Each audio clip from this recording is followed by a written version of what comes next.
আচ্ছা, এই যে কিউ গুণক করলাম, কিউ গুণকের কি গুরুত্ব? বেসিক্যালি কিউ গুণক মানে কি পাচ্ছি আমরা?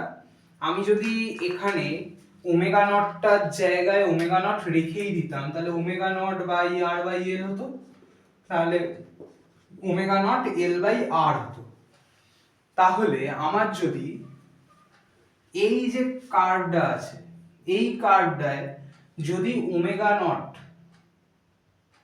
মানে বেসিক্যালি কিউ গুণকটা যদি বড় হয়, তাহলে গ্রাফটা ততটা ছুঁচালো হবে না, আগে থেকেই নেমে যাবে।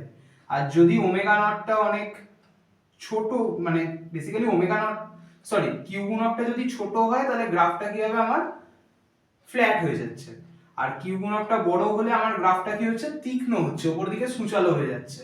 তাহলে এই কিউ গুণকটা বেসিক্যালি আমার যে পাওয়ারের সাথে কম্পাঙ্কের গ্রাফ বা কারেন্টের সাথে কম্পাঙ্কের গ্রাফ, তার যে তীক্ষ্ণতা, ঠিক আছে, সেটাকে নির্দেশ করছে।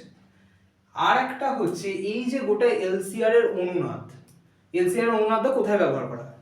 বেসিক্যালি আমরা যে রেডিও স্টেশনগুলো আছে, ঠিক আছে, সেই রেডিও স্টেশনগুলোতে এই এলসিআর এর অনুনাদি সার্কিটটা ব্যবহার করা হয়। কারণ যখন অনুনাদি সার্কিট আমরা ইউজ করব, আমরা কিসের জন্য ইউজ করছি? যাতে বেশি পরিমাণ তড়িৎ প্রবাহ হয়। বেশি পরিমাণ তড়িৎ প্রবাহ মানে বেশি পরিমাণ ক্ষমতা।